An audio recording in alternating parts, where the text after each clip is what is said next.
was the most phenomenal experience. It really was. I feel so empowered. I feel as if I've got my power back. I feel I have direction. It was taking charge of myself again. Quite blown away, for want of a better way to put it. Enthusiastic, and do believe that the one thing that really resonated with me was the Bermuda Triangle. I found that fascinating, because you can know it, but you don't know it in practice, you don't know it in theory, and you don't internalize it almost. So knowing that your thoughts become your emotions, and that cycle goes on, goes and goes, and that becomes your reality. That was fascinating for me. I that specific takeaway, and I keep that picture in my mind all the time. I also loved that section on the affirmations. I thought that was very useful as well, a useful tool to just sort of wake up each morning with that affirmation. I'm going to have an amazing day today, or I'm living my best life, or whatever it is. And this takes it much further, and obviously delves much deeper. Oh, the other thing that I also found fascinating was the meditations. It was profound, because I heard my father's voice. I smelled him. I smelled the roses in the garden. I smelled the jasmine that my mother picked and always draped over the piano. My father played the piano. The sound vibrations and the smells were intoxicating. I love being home. I love being that young child, feeling safe and warm and cozy and loved.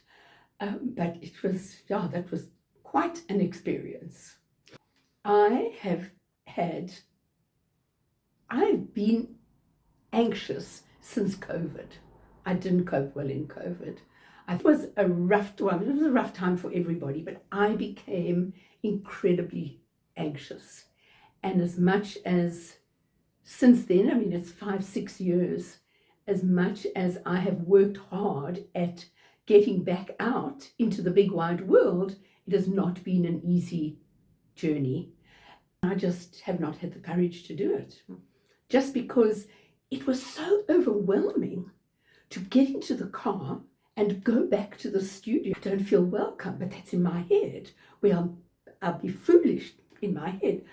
All those silly little naysayers that we play with, all those negative thoughts that run in your head, or that run in your mind. And I'm so proud of myself, because there was a get-together on Saturday, and those little thoughts started coming back, and I remembered so well that beautiful phrase you taught us: thanks, but no thanks, not now, the bad thoughts. Goodbye, don't need you. You are not serving me any longer. And I got into the car and I went through, and I went and I loved it, and I was welcomed, and it felt fantastic. And I'm really proud of myself that I did that. Refiltering, rewiring this brain of mine. Not all those negative thoughts that drag you down, but the positive stuff. I honestly think that every single person can benefit from it. And so I really come in as a newcomer, knowing nothing about it. And in that short time, if I think of how I feel as though it's transformed my thinking, I think that it can be accessible to anybody and everybody, and worthwhile. And it doesn't have to be just because, you have bad thoughts, or you think negatively, or you don't feel good about yourself. But I think everybody on this earth goes through those same emotions. But it teaches you just to be more aware of those emotions, tap into them, to choose your path. It's the other thing I love, is keep your eye on the north, keep your eye on the North Star. Know where you're going with this. I definitely think that it's very manageable, and very accessible. So it doesn't talk a lot of flowery language, but it's layman's terms, if I can put it that way. It's very much layman's terms and very accessible in terms of understanding it. You do the little quizzes.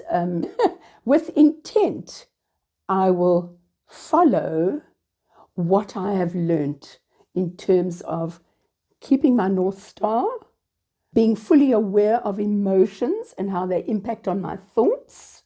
I'm so grateful. I'm so grateful to have this new tool in my toolbox